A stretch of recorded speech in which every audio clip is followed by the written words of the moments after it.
Let's do this thing. Let's do it.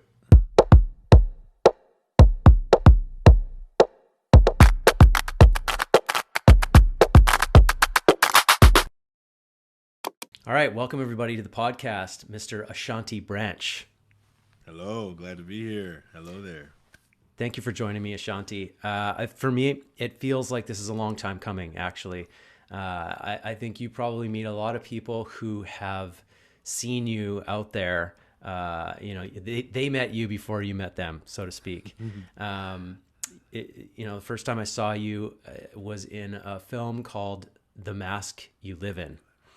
Yeah, and this was one of the first movies that showed the issues that boys face, and boys' work, men's work, that whole realm of things. That was kind of like my intro, and it was, if I recall properly, it was like 7 or 8 years ago that I saw that right near the beginning when it was doing the tour, right?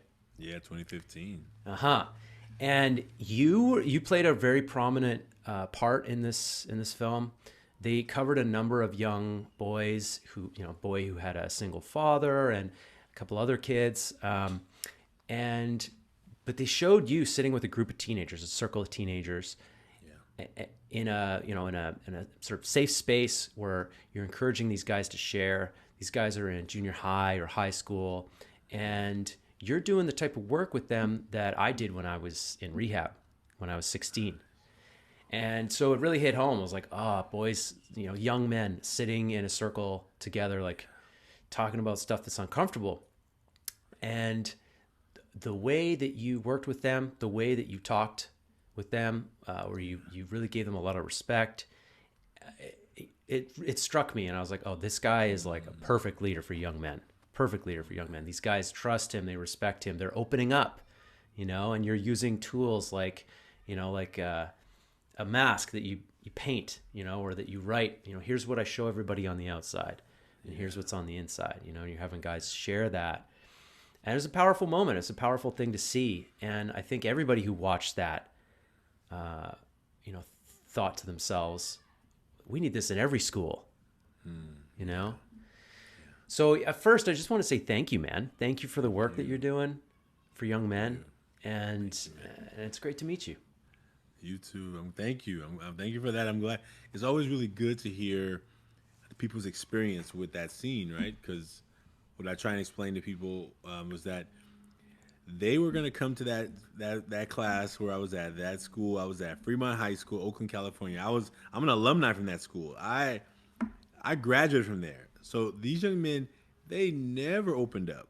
And I'm like, well, look, you should probably go to one of our clubs over that's doing really good, right? Because in that club, those young men, they open up and they were like, well, we want to see where you are. I said, well, the young men I'm working with, they're resisting, right? And they were like, well, we'll just record the resistance. I'm like, all right. I'm glad you want to see resistance because I got plenty of it. And every time we do check-ins, we do a check-in every, circle up. Everybody's a 9 or a 10. Most people are a 10, 10, 10, 10, maybe 1 9 over there. Everybody's a 10. Now, I'm the dean that year, right? So all referrals, all suspensions, all issues come through my office. You're not a 10. You're not a 10. You got kicked out of 5 classes today. Yeah. That's not 10 behavior.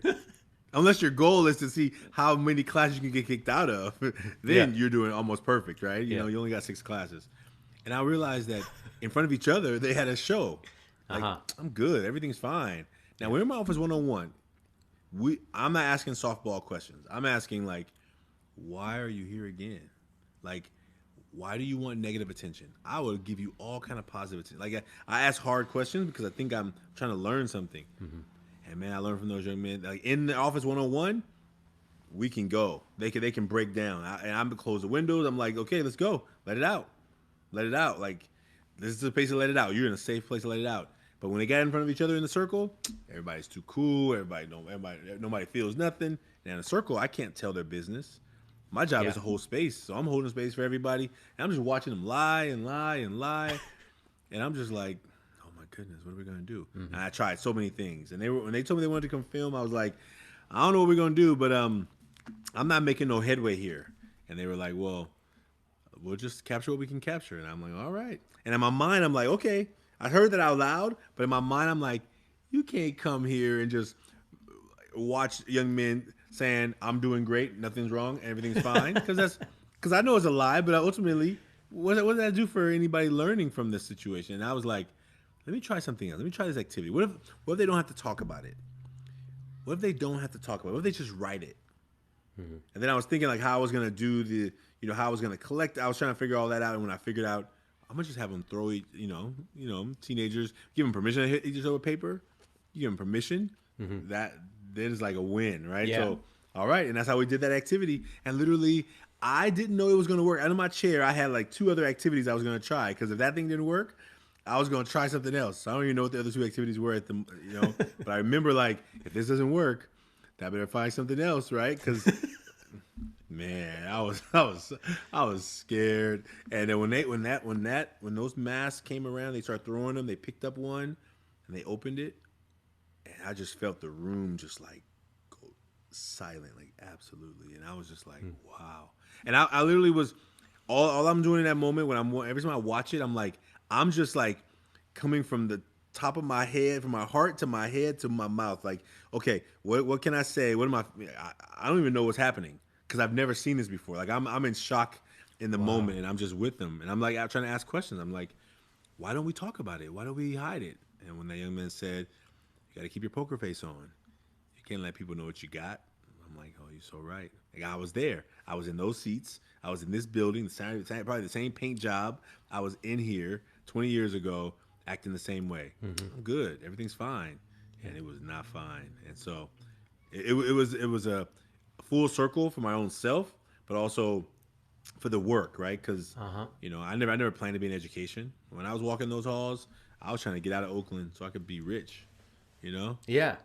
So I love that story. I love hearing your perspective of what that was like in that moment because as a viewer, what I was watching was a guy who was doing an activity that he knew so well and had done 100 times and knew what was going to happen with the young guys. But what I'm hearing from you is like you were just throwing shit at the wall and seeing what sticks, and that you were in a sense like you leveled up your group work, your ability to work with young men in a group in that moment. Like what we were witnessing was you leveling up and them leveling up, and you finding a new tool. And these guys opened up. Yeah. It was me, like almost like you imagine like I'm from this school. So when I talk to students about this school, I'm like, this is my school. It's my school before it was your school. You know what I'm saying? Like I get real with them. What you saw me doing was in the moment of like in the moment of freak out, you have a choice. You either freeze, flight, fight, or you and I was like, I am here to fight with you. Like, I'm not here to fight against you. I'm here to fight with you. Yeah. To know that whatever you tell me, that I got you. That it's not going to stun me. It's not going to make me run away from you. It's not going to make me think less of you. Like, I'm going to fight with you to break break down the mask that keeps getting in your way of being who you could be, who you want to be, because you've been told stories that are not accurate, true, or even meaningful for you. Mm-hmm. And what you saw in that scene was, you remember I handed them a mask.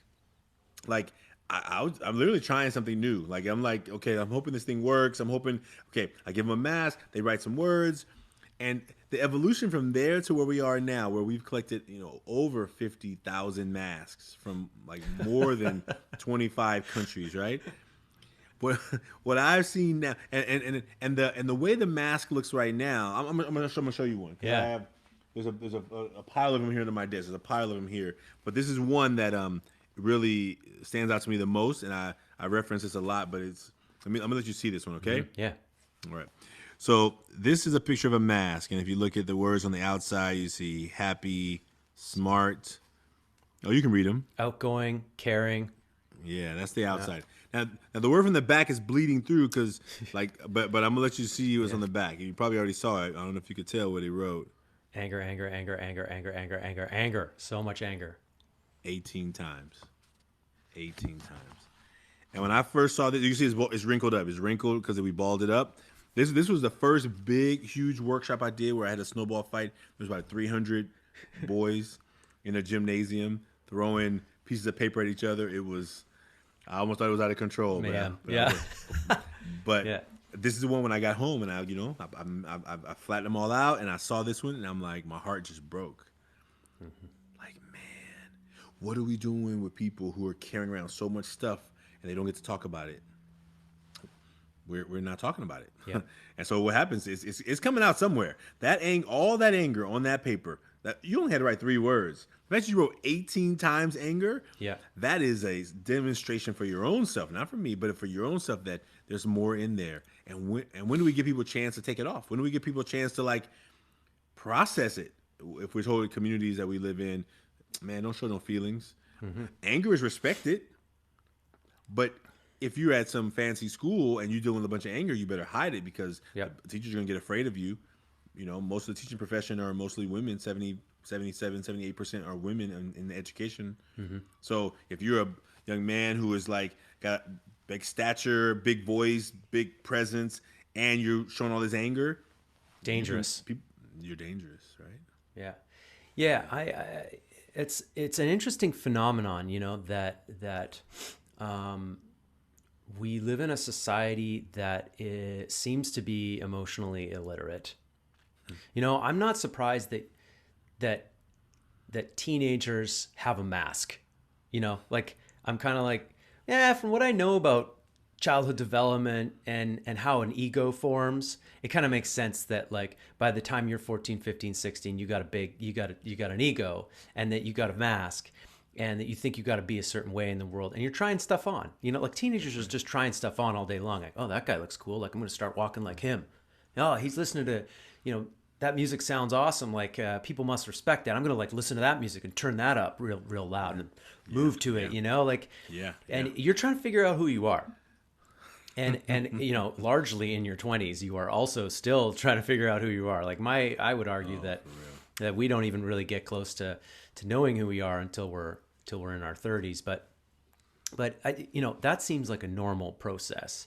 And I love that here's a emotionally literate man sitting with some young men, teaching them that in one way or another. Like, oh, okay, like what's your outsides like and what's your insides like, and do you give space to that, and who do you share that with, and teaching them that. But the other piece is like, do our parents, do the adults out there have that ability to do what you're doing? And from what I've seen, they generally don't. And the hard part is that when you're a teacher, you're not required to. You're required to know the subject. You're required to teach a subject. You're hired to be an expert at a certain subject. And what happens? Well, let's say I'm a math teacher, right? So when I'm on math, I love math. Like I'm a math nerd undercover, right? But here's what I am clear about. Most people are not. When people grew up around are not. So I didn't nerd out about math until later. When I became a teacher and I recognized that there was so much more. But what if you didn't know that talking about that, people could handle it? Then you probably just not talk about it. You probably just decide that, you know what? Yep, I'm just gonna keep it to myself. What if you want to be an artist, but people in your family said, well, artists don't make money, so you can't do that. You got to go do this. And you, at some point in your life, know that you have no power, and therefore you follow their rules. And then you end up in your life later, and you realize, I don't want to do this. I want to be doing art. But now you have a programming that's been many, many years of programming that says, no, you can't do that because no one's going to make money doing that. And therefore you do what you think is going to make money and let you live the life you want to live because you're taught that if you don't have the lifestyle, then you don't have a good life. Yeah. And what ends up happening is it happens over and over again with so many different topics and so many different situations. Like, no one told me I had to be an engineer. I wanted to be an engineer because I heard engineers make good money. You can get rich quick. Me too. I'm like, shoot, sign me up. Sign me up. And that's how I went to engineering. You're good at math and you want to make a lot of money? You should be an engineer. Okay, how do I do that? They're like, just keep working at math. And okay, good. Sign me up for all that. And I become an engineer, and then you realize, this is fun. I'm having a lot of fun. I can do this work. I'm good at it. But it's not the happy ever after I thought I was looking for. It's not the it's not the joyous. You know, it's like what am I doing wrong? Like I thought I was working for Happy Ever After, right? Which they tell you is a dream, right? And it wasn't until like kind of tapping back in, going. I started tutoring at this learning center and this program, and the fire just came on. Like this is what you should be doing. But I'm like, wait a minute, teaching. Teachers don't make money. I can't be doing that. So I ran. I was like, I'm out of here. I would have made more money. I was like, but you know what I was really doing? I was funding happy hours. You know what I'm saying? Like happy was Friday around 5 p.m. I'm like, yeah, let's go. And then Sunday around 7 p.m. it starts to fade away. You're like, I go back. And I think the challenge in this work was that I liked the work. I liked building buildings. I liked engineering. It wasn't that I didn't like it. The challenge was that, I think they say good is the enemy of great, right? Like I could do this work. I'm good at this, but it's not. It doesn't ignite me. Yeah.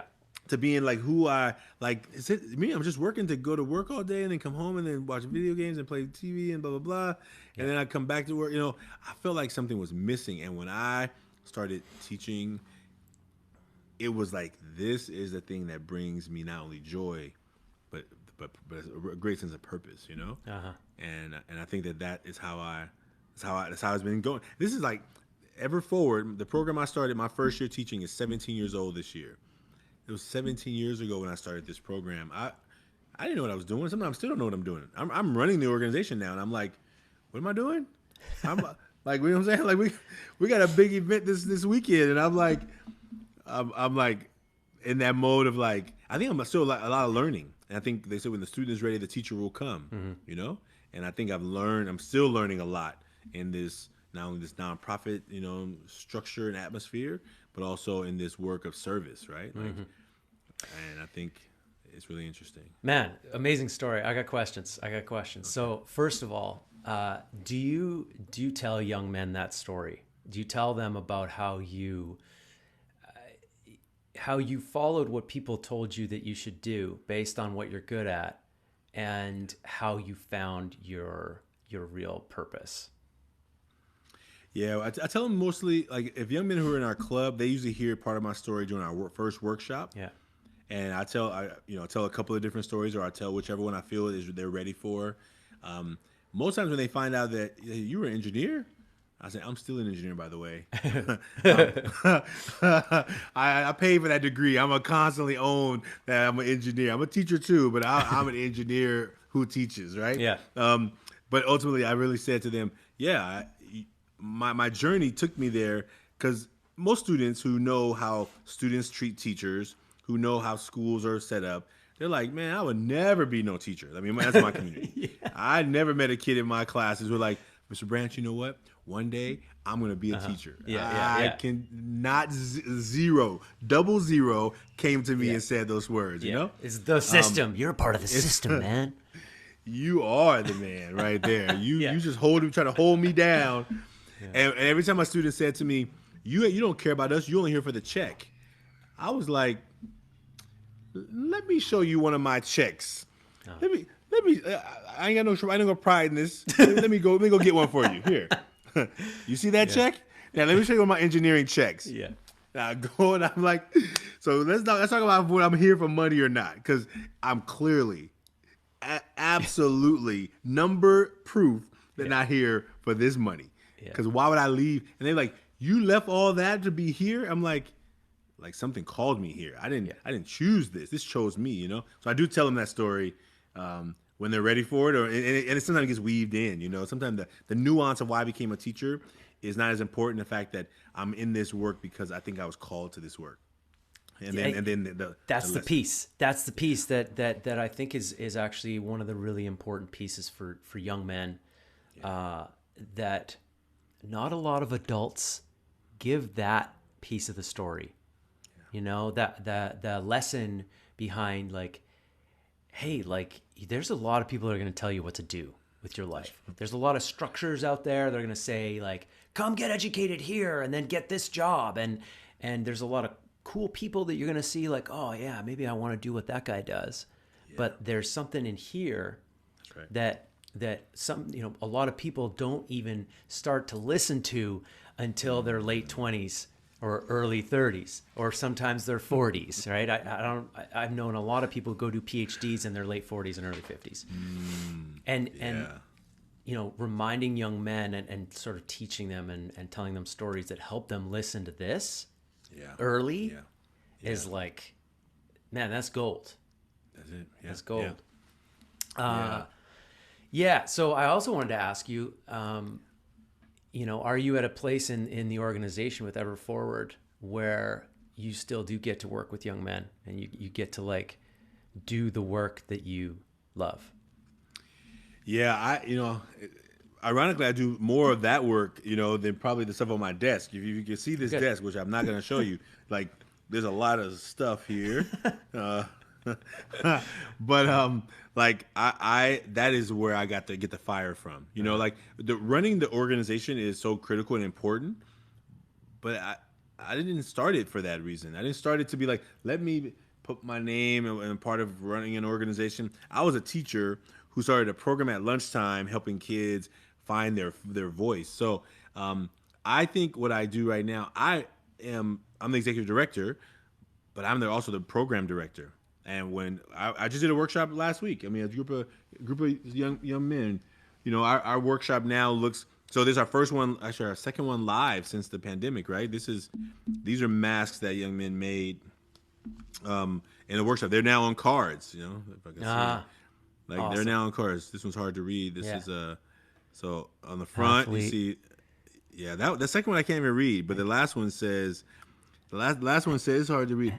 Anime, and then the anime, and then this one is these are all young men. Body image, not athletic, not athletic, smart,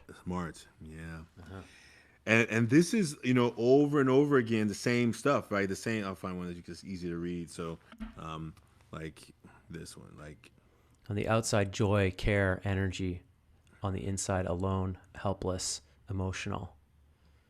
Yeah. And over, when we give them a space that they can talk about it, where they can recognize they're not alone, that's where we find but we're even as men, right? Even as men, as adults, right? Like I didn't have a place to talk about that when I was a teenager, and it wasn't until even in my own life, 2010, 11 years ago, when I found the own place in my own life to talk about what I was going through in my own life. Like I probably cried more in the last 10 years since I've joined my own men's team than I have the first 30 plus years of my life. Why? Well, because I was taught men don't cry. First of all, you don't have room. There's no emotions. Suck it up. Just deal with it. And until I give myself room to say, well, there's many layers to me. Yes, I can be the mask of get it together, focused, hard work. But there's also a part of me that feels other stuff. And imagine if I don't have a place to show them, what is going to happen? What we see in our young men, it piles up. Mm-hmm. I think there's a book called Mark Brackett called Permission to Feel. It talks about, it says, if you don't deal with the emotion, you repress them, it's going to pile up like a debt that will eventually come due. Mm-hmm. And so I do the work with the young men all the time. And I'll show you this last one young man, 17 years old, who wrote this one. This is him. Outside family. Trusted or something, honest, and then on the inside, insecure, anxiety, fear. So what we know is the more we can give young people a space to recognize they're not alone, and when they see the other masks, when they get to see other young men's masks, they realize, wait a minute, somebody in this room is going through that. How is that possible? Everybody here is perfect. Right? Because all we see is everybody's highlight reel usually. Yep. We see their best wear, their best gear, their best outward appearance, their best profile, and we get sucked in comparing ourselves to the profile, the highlight reel, comparing it to our behind the scenes story. Yep. And then what happens? That's the classic. Comparison is a thief of all happiness, Yeah. Yeah, I was doing a session with a coaching client this morning, 38-year-old man, and he was like, Ben, can you tell me what the benefit of feeling my emotions would be? Because like I straight up don't see the point. I don't see the value. I'm an emotional guy. I got nothing wrong with emotions, but I don't see the point in feeling them. And I was like, well, I think you got something wrong with emotions. I think you're suffering from the story that so many of us men suffer from. And, I said to him, like, emotions are the only, like, what is the nature of an emotion? I mean, what is it supposed to do? What are you supposed to do with it? And your story that you've received from your father probably and your society and your school is stuff them. That's what you're supposed to do with them. But like, if you understand nature and the fact that everything has a purpose, at a very basic level, emotions are meant to be felt. And yet we denied that.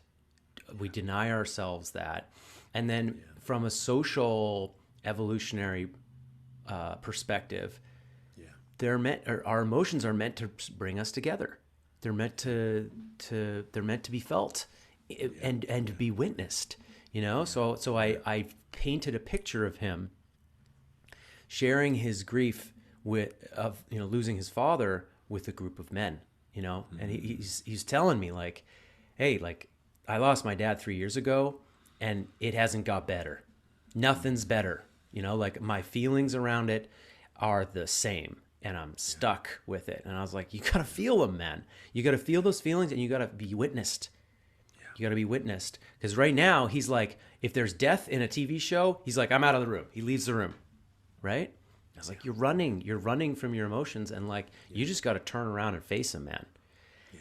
And, so we got to teach each other how to be emotionally literate. And I think one of the things I've learned about emotions in my own work is that, most people in their minds, or maybe what they've been taught, is that we should just be happy all the time. Uh-huh.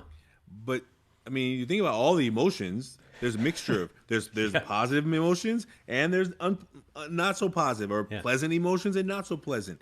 But if we're willing to say we're only willing to show the pleasant emotions, here's what I know with young men, even teenagers, but some men do it also. They think anger is not an emotion.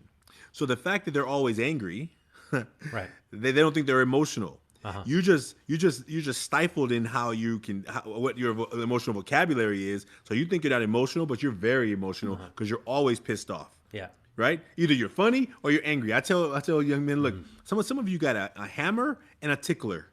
That's all you got. You got a hammer. If something you don't like it, you hammer it. If something you want to make funny, you laugh about it. And where's the middle? You're trying to figure out, well, I'm not feeling funny. Well, then you got to be angry, I guess. Because if it's not something funny, then I guess you got to be angry.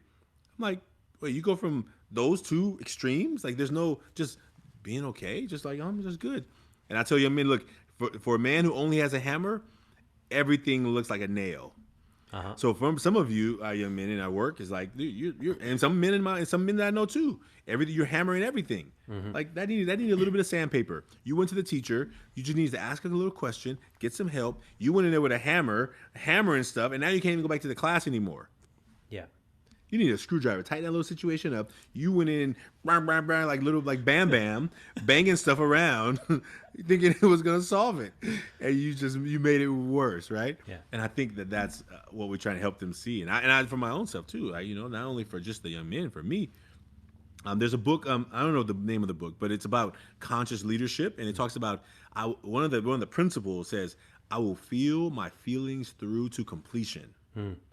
It's a principle that you take in this book, a principle or some kind of something. It's just a thing. I will feel my feelings through to completion.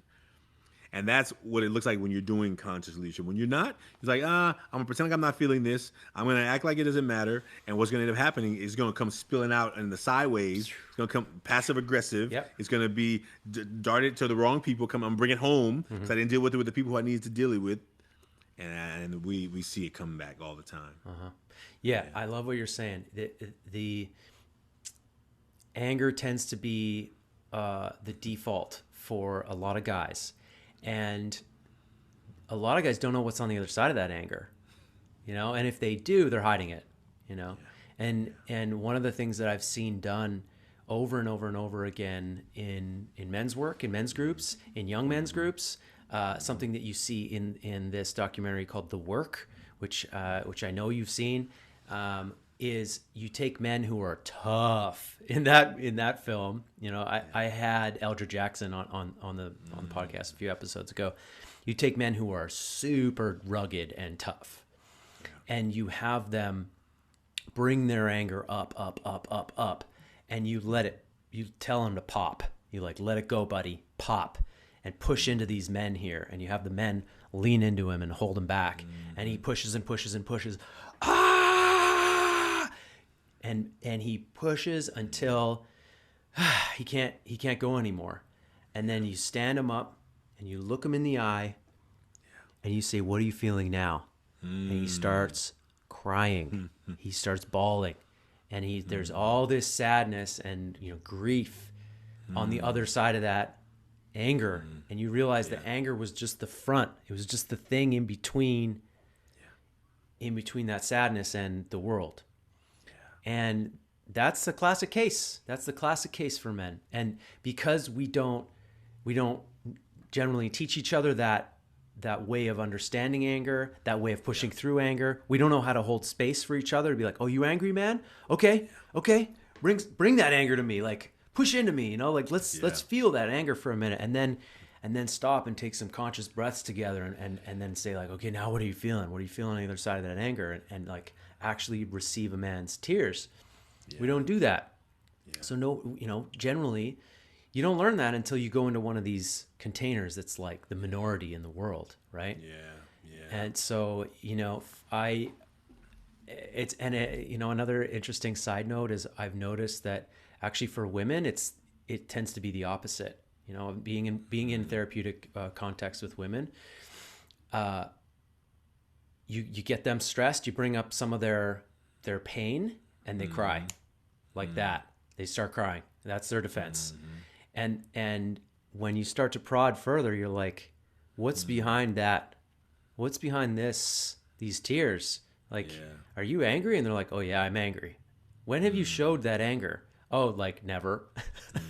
Right? And so then we start conjuring that anger and bring that up. And it's the thing that you have to work hard to get to with women a lot of the time is that anger. But I noticed that, not all women may relate to that. They may relate to like the more masculine, the male way of being with it. But that's just tends to be how it is. One is hiding the other. Right? And we need to understand that. We need to learn how to like see through our own shit, and get to the other side and to hold space for each other. And it starts young. I started young. I was a vice principal at a middle school. 11-year-old, 12-year-old boy gets a referral to the office. Referral says, "He threw a chair, almost hit me." This is from the teacher.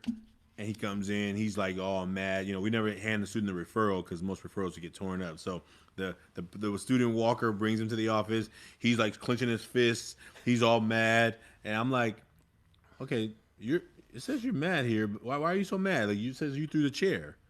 "Man, it ain't my fault, man. She." And I was like, okay. Tell me what happened. What's going on? Tell me what happened, man. And he's like pumping the fist, and on the anger is coming out because he's now upset, right? He got to this emotional place of like raging, and because a teacher put a student next to him that he had told the teacher he can't sit by because this student was like bullying him, harassing him, bothering him. But he told the teacher couldn't sit next to him. So the teacher puts this kid right next to him because she forgot or didn't care, but one of the two. The kid started saying something to him. He started getting mad, and he was like, "You better stop talking to me, stop talking to me." And then he loses it, throws the chair. Has nothing to do with the teacher. Has nothing to do with the teacher at all, except the teacher forgot and put this kid next to him. But nonetheless, he comes to my office, and the teacher wants him in trouble. And my job is to like first find out what's going on. So what is he saying to you? He's talking about my hairline. He's making fun of him, right? So you're feeling sad and embarrassed and like treated poorly. But only thing you can show, you can't cry. Like in our community, you can't show tears unless you want people to pick on you more. You can't be like, but if you throw a chair or you're going to get people's attention, it may make you get kicked out of class, but you're clear that you ain't, you taking that something is happening.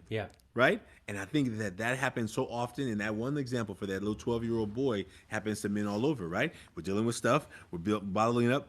We don't get to talk about sadness and fear and worry and embarrassed and feeling shame and feeling insignificant or whatever. We can talk about I'm pissed off, right? And we see it happen so often that anger takes over, and they call it what, amygdala hijack or hijack something. Yeah. Right. It hijacks you. You then look up 5 seconds later. You would have done something very different, but you were out of your mind for a second. And we got to help young men learn. And men, I mean, if we can help the young men learn, they're going to learn it better, and they're going to help their young men learn it. But I think if we don't help them learn it, start now. Like, okay, what's happening? Where are you at in your body? Like, I'm really in. Like, what's happening? Yes.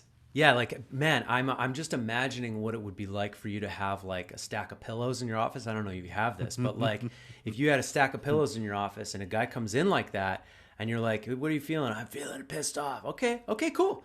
Feel that for a minute. Let's feel that right now. Grab those pillows. I want you to grab those pillows, shove them in your face, and I want you to scream at least 10 times as hard as you can. Like really like kill those pillows. Like, ah, like really feel those feelings. And I'm just going to sit right here with you, and let a guy do that. And then get to the other side and say, how are you feeling now? Oh, I'm feeling better, but I'm feeling sad. Okay, here's a box of Kleenex. I'm going to sit here with you while you feel that. Yeah. Yeah. And it was essentially, that's what you're doing, right? You're sitting there with them and you're like, I'm going to hold space. What's up, man? Yeah. It's beautiful. Yeah, it's amazing. It's amazing. So tell me about your men's team. So you found, what is this men's team? Where did you find it? And what have you seen as the value of having a team of guys? Yeah. So my story of men's work started 2010. I did a weekend called the Sterling Men's Weekend. My men's team is called MDI, Men's Division International. So the way it works is to join the team, you have to do one of these initiation weekends. And this is from the men's work from the 80s, right? A lot of men's work, Robert Bly and all of these guys who were the Minnesota Men's Project, all these projects that were men coming together. And so, but since then, I just want to speak to I've done lots of different weekends. I did, the Mankind Project weekend. I did Every Man. I did just recently Sacred Sons. Sacred Sons. Yeah. Yeah, that was this new phase, right? I did Every Man right before the pandemic, February of last year, literally right before. I'm so glad, because I don't know how I would have handled the pandemic if I had carried into the pandemic all that stuff I needed to let out. And Sacred Sons just a month ago. But my team, I've been there for 11 years now. Sometimes I am there to support the men, and sometimes they're there to support me. It's always it's mission driven to help men, And I think that one of the things I've learned was that, and I keep learning, I am by default and not by choice. Sometimes I'm a lone wolf, right? Not that I think I can do it by myself, or even that I want to do it by myself, but to overcome asking for help seems like a little bit harder than just trying to do it by myself and not bother people, right? Because growing up, there was nobody to bother. I was the oldest. I was in charge of everything. Who do you go ask for help? Nobody. You just do it. You just do it. You do it. You keep working until you get it done. And I'm learning now in my gray age, Ashanti, it's not working. Yeah. It's not working. Like you know what I'm saying? Like the dreams you have, you can't. They're bigger than you. So therefore, the reason that you keep hitting walls, and it was like this momentum yesterday of I keep hitting these walls. You know why? Because I'm not asking for help until I get to the place, and then at the end, we have an event this weekend that I am stuck on, right? And I didn't ask for help early enough. I was making progress. I'm working hard every day. I'm working many hours every day, but I'm working alone. And it's like, okay, when are you gonna learn this lesson? You keep learning this lesson. You keep having to keep learning this lesson. And I think I'm finally starting to learn it and put it into action, even though I'm still kind of bad at it. So my men's team they know me. They know. Hey, isn't this 24-hour relay time? This is our annual event. And yeah, it's you should be coming to the meeting every week with some stuff about the relay. I'm like, oh yeah, I should.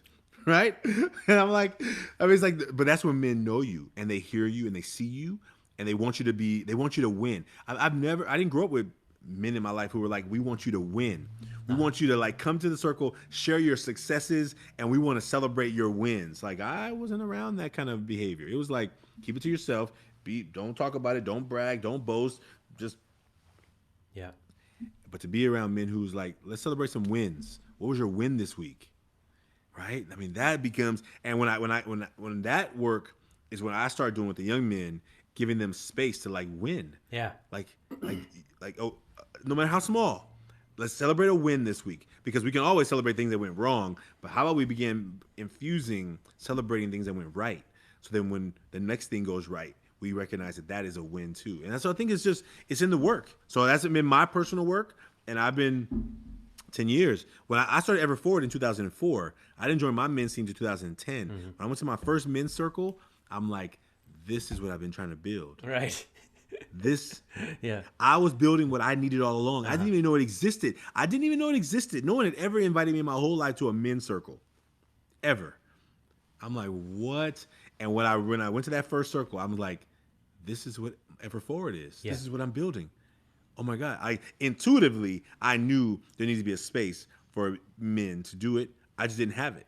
And when I found the circle of men, it changed my life. It changes your life. It changes. I can't tell you how many times I've heard this story. And it happens every time. Every time I see that space created for men. Like I came down to Oregon for the Eclipse Festival 3 years ago or whatever. And there's like 50,000 people in this, like, it was mayhem.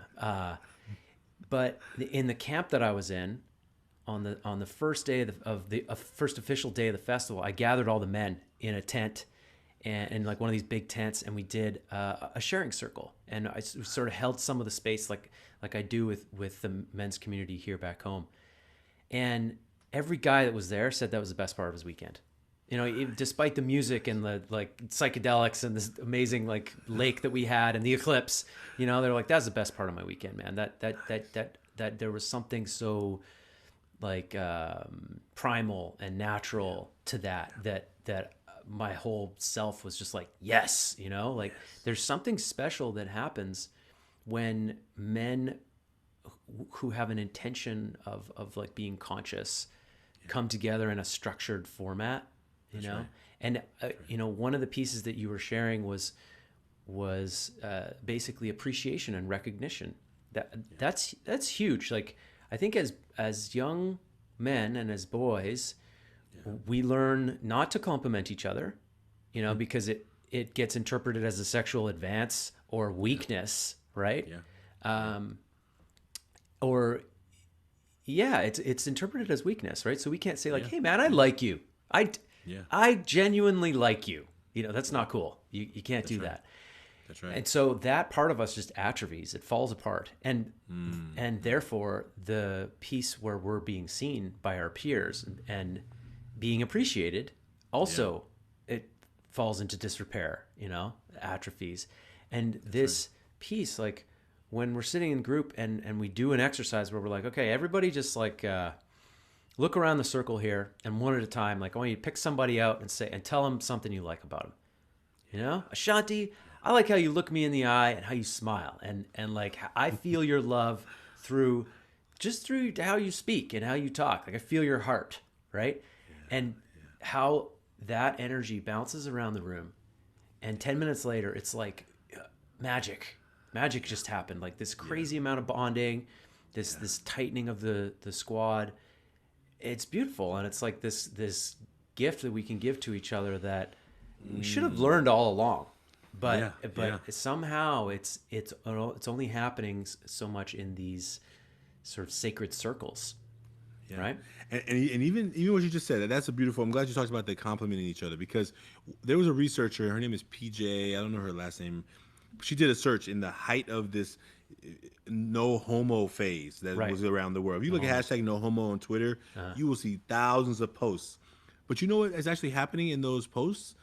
That men are being authentic and caring about each other.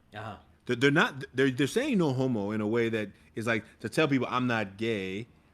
But what they're doing in order to give you a compliment on your shoes, in order to compliment your hair, I need to put that phrase so it qualifies me to not be gay.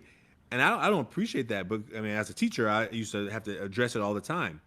But what I recognized, through her research, she talked about most of the comments people are saying are actually caring, loving conversations. Although they in their mind thinks I better pretend, I better make sure people don't think that something's wrong with me, but not this. Well, I see. I'm saying it But in a that's way what they're like thinking. Yeah. that's what they're thinking. Like I want to make sure I protect my image. Yeah. So I'm gonna say this phrase in order to make sure people don't like say that it's something that I'm different, right? Yep. And I think that was I hadn't thought about it in that way. I just don't tolerate the term, but also saying, why are you saying that? Like, why can't you just give them a compliment and be done with it? Yeah. Right? Why do you need to like add some extra comments that are really not that are negative, right? And in their mind, they're doing something positive, and so it becomes this conflict of like, well, what do I want to say it, but I don't want people to like call me a name. So and when I heard that research, I was like, wow, like how amazing and how it makes so much sense. It how does. it makes so much sense. And I wish that we gave men and boys a space to be able to do that without having to qualify that I'm not trying to be attracted to you in any way besides a brotherly or care as a human to human. And I think that so much happens. Yeah. Yeah, and on a hopeful note, I think what you're describing and what she was illuminating is sort of the breakout phase, where young men are learning that they can speak an emotional language, or they can complement each other.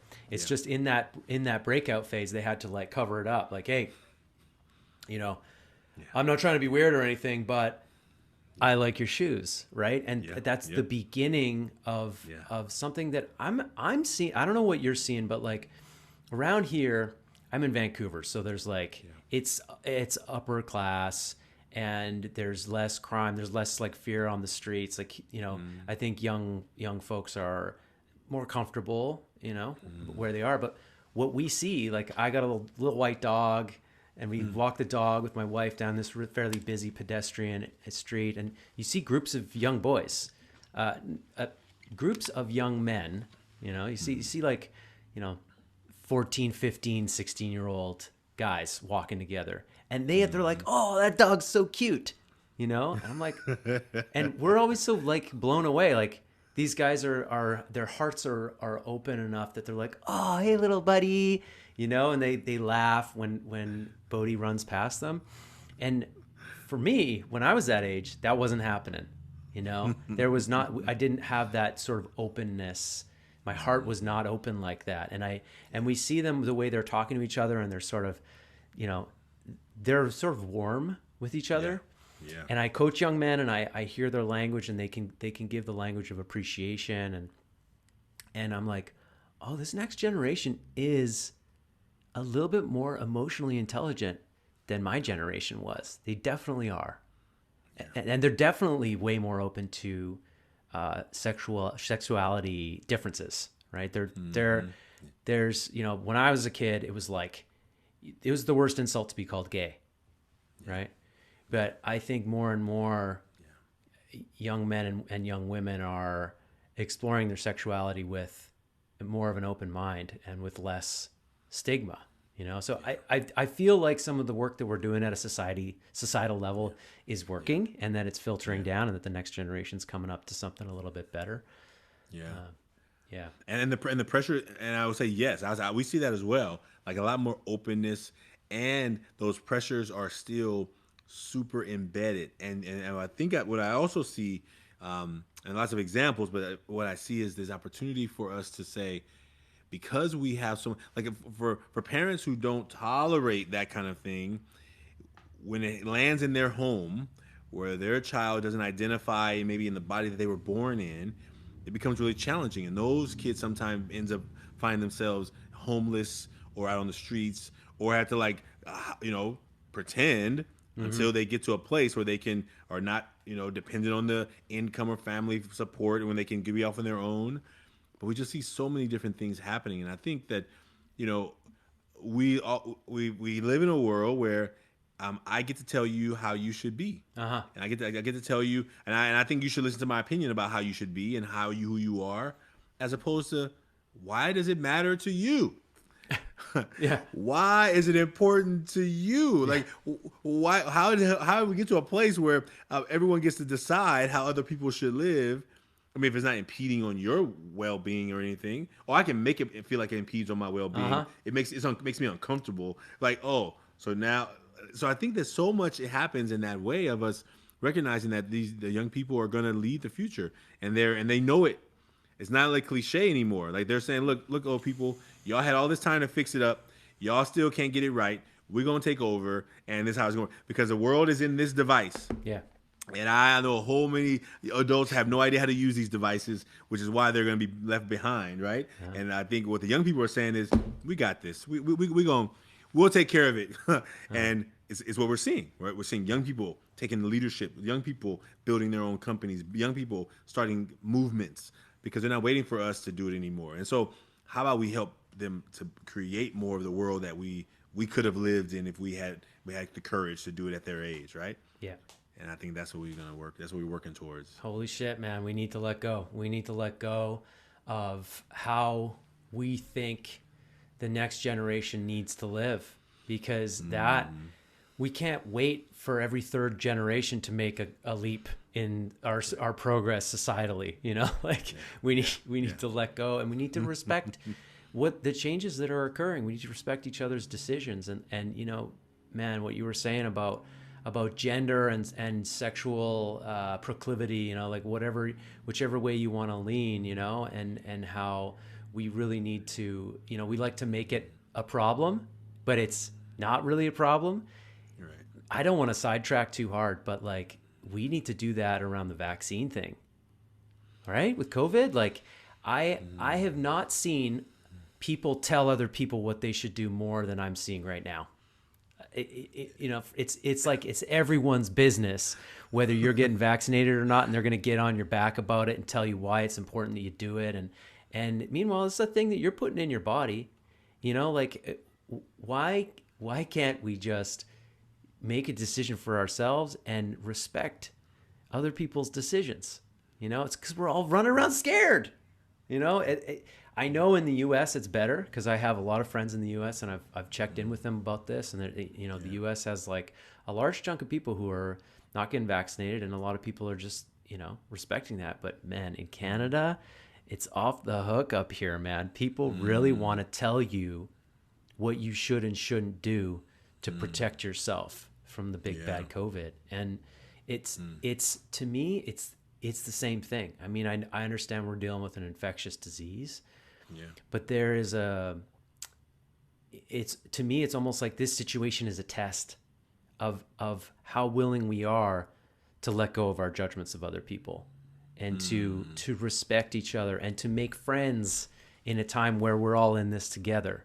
What does we're all in this together mean? It doesn't mean there's the good people over here and the bad people over here who are making the problem worse. It means we should be making friends right now. We should not be letting fear run the show. We should be letting love run the show. This is very hard. It's a very hard time. I mean, that topic is a rich one and is deep one. And I'll say it like this part. We have a world now today that everybody believes their opinion is what should matter. Uh-huh. And here's what I know. When I grew up, like, if you want to go to kindergarten, you better have your vaccinations. Like, you're not going to go to a school unless you come to the school and you've done the thing. I mean, I didn't know this till I was an adult, but I knew. Right. Now I know this. Working with other parents. Yeah. You don't, that yellow card. You need to better bring it, and it better have the right stamps. Because if you don't, your child's not getting checked in. That's just the way it works. Mm-hmm. It's just so part of it is that we're giving a lot more people room to decide. Yeah. Okay. Great. I mean, there's some things we still haven't given people room to decide. If I want to get a passport, I better come in with that yellow card with all the information on it, knowing that I've done what I needed to do. Otherwise, I'm not getting a passport. Yeah. So who knows what's going to come in next? And I'm not really worried about it. I know in July of last year, I had COVID. I know when the vaccine was available to me, I was like, give it to me. Because I know there's nothing worse that I've ever experienced in my life than being on the floor and on the couch and on the bed for 3 weeks, like thinking I was going to.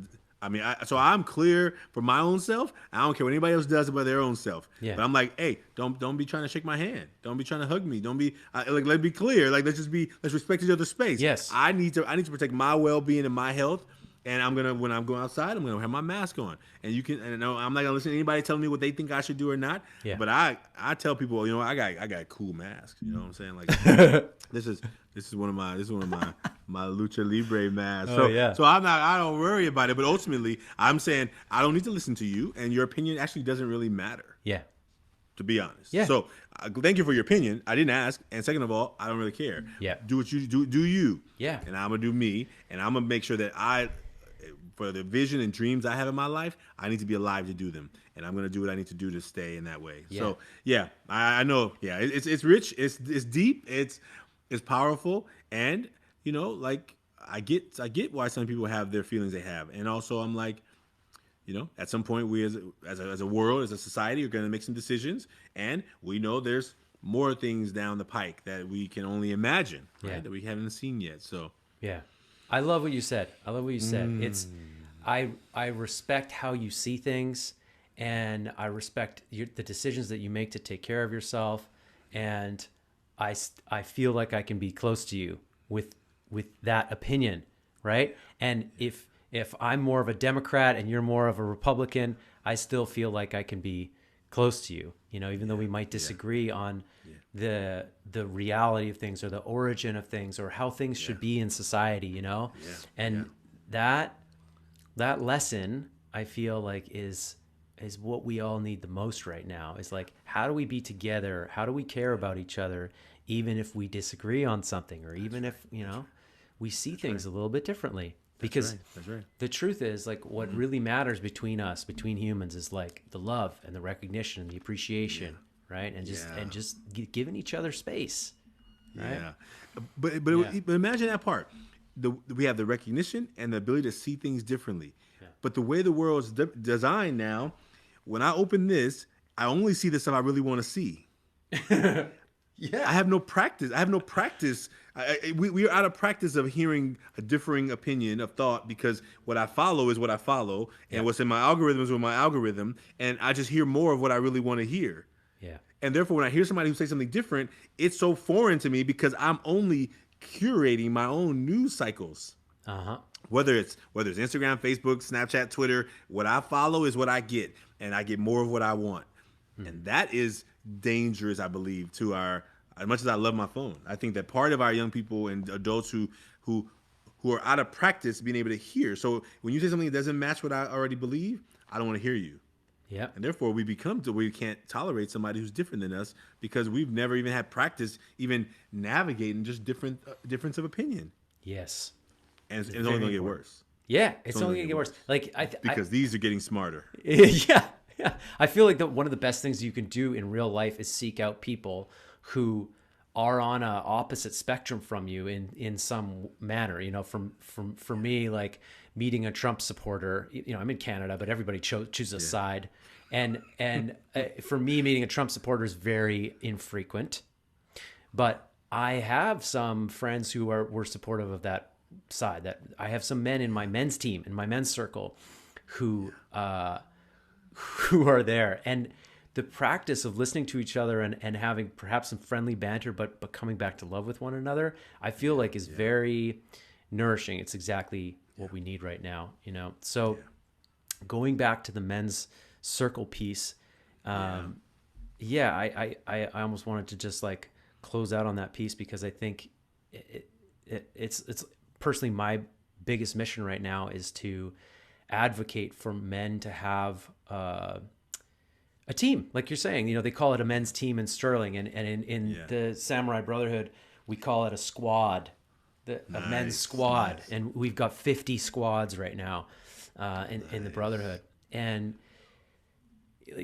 guys need a space where they can train, and they can do this training. They can learn to speak this language, the language of emotional intelligence, and understanding yourself, and understanding what's behind your anger, and your own mask. What's your mask look like on the inside and on the outside, and sharing that with other guys, and learning how to challenge each other in like a healthy way that doesn't feel like like you're being hurt by the person. Like real good, healthy, like, hey, I'm going to hold you accountable to this, but there also on the other side, that love and appreciation, that recognition, that medicine that we've like never really received from other young guys, Yeah. all for the purpose of passing it down to that next generation, because we gotta learn it if we want to pass it down. That's right. Right. That's right. That's right.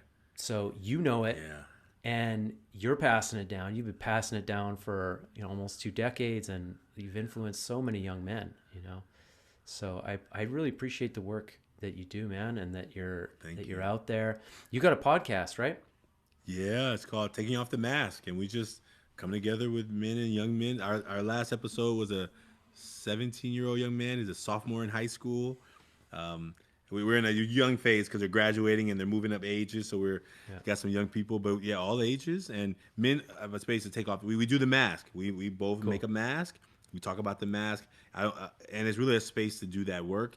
And so I want more people to recognize that men feel too. We may have been taught we can't and can't show it, but I want to make a space for men so that they can, young men, old men, all ages, to say, man, you know what? There's more to me than what you can see. There's more to me. And so that's what we're trying to do. And the Million Mask Movement, which is where this all kind of came from, this movement that we created, is giving people around the world. So the campaign is for everyone. I mean, and people can make a mask. If you go to 100kmasks.com, they can make a mask. It's a website. They can draw a mask, write their words, and they can see masks from all over the world of just recognize that they're not alone, Amazing, man. Yeah. And I want to learn more about the Samurai Brotherhood, so I'm glad you showed me the shirt. I wrote it down, so I'm going to follow back up with you to get some more info. Yeah, we'll talk. Yeah, we're involved with we've gotten involved with these guys who do young men's initiation work in in Vancouver here, called the Young Men's Adventure Weekend. And Brad Leslie. Yeah. Yes. Yeah, I came to one. Yeah, I wasn't there, but we will meet, sir, because I know Brad well. I interviewed him on the show. Folks, if you haven't heard the interview with Brad, look for that episode in the show notes. We'll put Brad's episode in the show notes. But Brad told me about the Young Men's Ultimate Weekend, which was covered on a CNN episode with Lisa Ling. Last year or earlier this year, and you're involved with those guys, and that's down in the Santa Cruz area, right? And this is like Northern California, California's so long, right? But Northern, yeah, and this is like a full weekend for young men, and it's just young men and men running these young guys through a series of difficult challenges and emotional challenges, physical challenges, and having to face sides of themselves that they haven't seen before, and it's essentially like an initiation style weekend for young guys, and all these guys who run the show are on men's teams and men's groups like you and like me, and we're passing it down, so I want people to know about that and know that that's happening, and my hope is that a decade from now there's that shit's just happening everywhere. It's happening all over the place, right? That's right. So yeah, thank you for doing that work, man. Man, thank you. Thanks for having me. So good to meet you officially, and I'm excited. I'm glad that there are more good men out here trying to do this work, because we need it. Our future needs it. Our planet needs it. Our world needs it. Our hearts need it. Yeah. So thank you for that. Yeah, thank you, brother. So people have got the Ever Forward Club, and then are you on Instagram? I am on Instagram at Ever Forward Club, and then mine is Branch Speaks. Great. Branch Speaks. Yeah. Thank you, Branch Speaks, for coming on the show, man. It was really great to meet you. Ben. Thank you, Ben. So I appreciate you, man. Thank you. I'm glad we made this happen. All the best.